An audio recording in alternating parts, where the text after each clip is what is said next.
going to start with a poem and end with a psalm. And both of them involve tears and hope.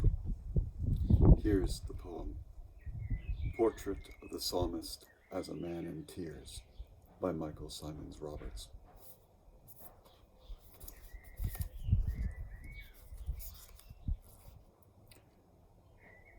Or rather, after tears, when all is spent, the bedroom marinated, pools and towels, mist and Mr. Lachrymose, the cry king back inside his childhood body, clear, cleaner, fit to dash full tilt across an open field.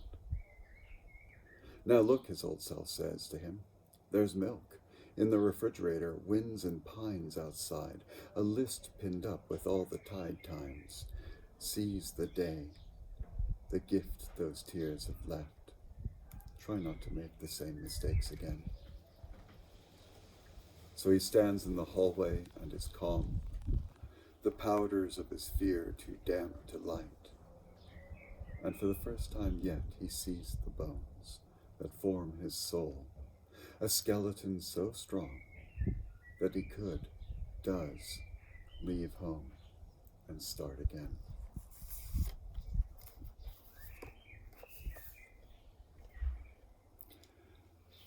I chose a poem about tears and hope because I want to talk this week about grief.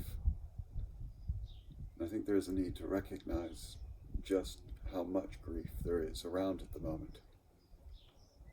And I'm not just talking about obvious grief for lost loved ones, although I know for some of you that is what you are facing. But there are other griefs too, ones we may have a harder time seeing and acknowledging because we don't think of them as griefs. Grief for the time lost to lockdown, which we won't get back. Grief for the loss of our normality, the lives we normally lead. Grief for lost opportunities and maybe even lost jobs. Grief for our finalists, for their missing last term in Cambridge. Grief at the damage to our university experience, which we'd anticipated so long. Grief in not being able to see, except through a screen, friends and loved ones. Grief at the loss of human touch, at those 2 meters now between us and everyone else. Grief for the world which existed before this March, and which may never seem quite the same again. In all the distractions and stress of this time, in the noise of the news and social media, it's easy to miss that one of the things that we are all doing is grieving. And this may explain how some of us feel. I can't count the number of conversations I've had with students who tell me they are tired, listless, distracted, that concentration just won't come. I know that feeling because I feel it too. And these can all be symptoms of grieving. Anyone who has suffered a bereavement will recognize them. But what is grief? I like to think of it as love, affection, desire, and hope that have lost their destinations, that have become cut loose from their accustomed objects. They now, for a while, have nowhere to go. That part of us which loved and desired and hoped now doesn't know what to do with itself. It's hurt and flailing. And the thing about grief, this disorientation of our love and our desire and our hope, is that ignoring it doesn't work. It needs to be acknowledged and felt and even talked about. There are no easy solves to grief, because there's no shortcut to being a human being. We are made to love and desire and to hope, And without these things, we are less than human. New things will come, new objects of love and desire and hope.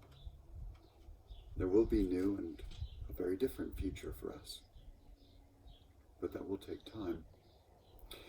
And it won't necessarily take away the grief. We will just find that we are capable of more and different futures and more and different loves than we at first realized.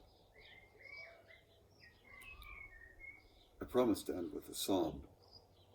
Here it is. This is Psalm 126, a song to be sung by a people in the midst of grief, who yet look forward in hope.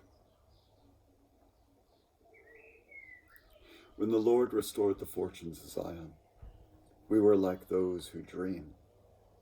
Then our mouth was filled with laughter, and our tongues with shouts of joy. Then was it said among the nations, the Lord has done great things for us. The Lord has done great things for us, and we rejoiced. Restore our fortunes, O Lord, like the watercourses in the Negev.